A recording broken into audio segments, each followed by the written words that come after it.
Huddle up, dads. We need to talk about what is really important to your children because failure to understand this core principle is what's preventing you from becoming the dad you've always wanted to be. It is something so simple, but it's something that has a huge impact on your kids and the memories that you create with them.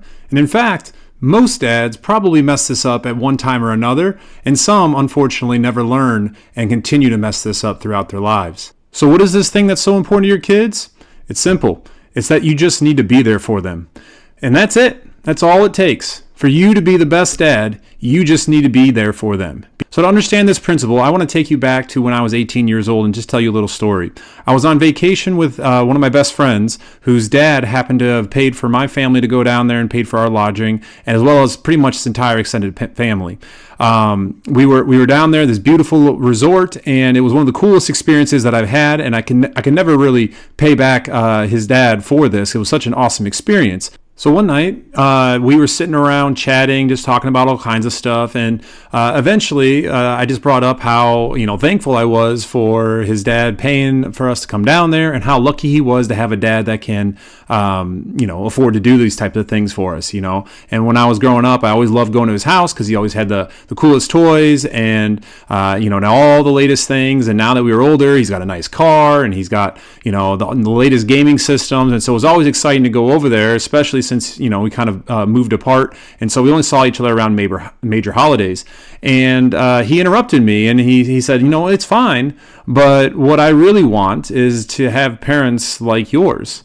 And that kind of took me aback. I asked him why he said that, and he replied that, your parents, they're there for everything. They go to your football games, your baseball games, anything that you have going on, your parents are there to support you. And even if, just after school, you don't got something going on, you could just sit around and watch TV. And he says, but my dad, he's just not there. How often do you come over? And I was like, just a few times a year. And he's like, and that's about how many times I see my dad. Because when we're not doing these big holiday things, he's at the office working to essentially provide this life that he thinks we all want. And even as an 18-year-old, that was a very jarring thing for me. It was a moving thing. It was a powerful thing for him to say to me. And I realized even then how fortunate I had been with the parents that I had had because they were always there. He was right. My parents came to every game. When I moved away for college and I played college football, they drove to every game just to watch me play for 3 hours, even though I was 4 hours away. Even on away games, they would sometimes go there. It was really an incredible thing for them to just kind of support me like that. And I think that is something that was not lost on me as I was growing up. And now that I'm older and I'm a father of 3 myself, I realize how important that is.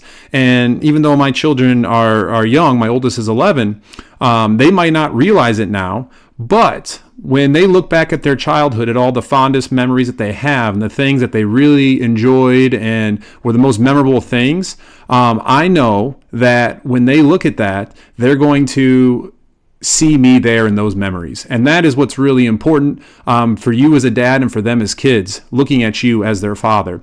And so, when we talk about the end of our lives and things like that, when we look back and reflect on all the things that we did in our life and, do we regret things and what regrets do we have?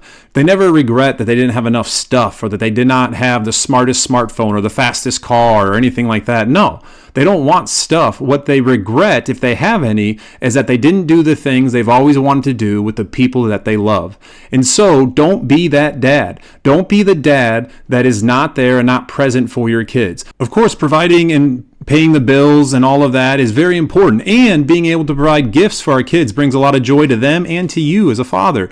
But also these experiences and vacations, they're great too. Going to the amusement parks, like all these things are important. And obviously you have to work to provide for those things. But by focusing on providing as much as we can, especially on stuff, it oftentimes comes at the expense of what is really important. Your children would much rather have you be there for them than have the latest gaming system. Being there is so important, and they will never forget it that you were there, and they certainly will never forget it if you aren't. And one of the best ways that you can be present for your kids is by becoming a proactive dad.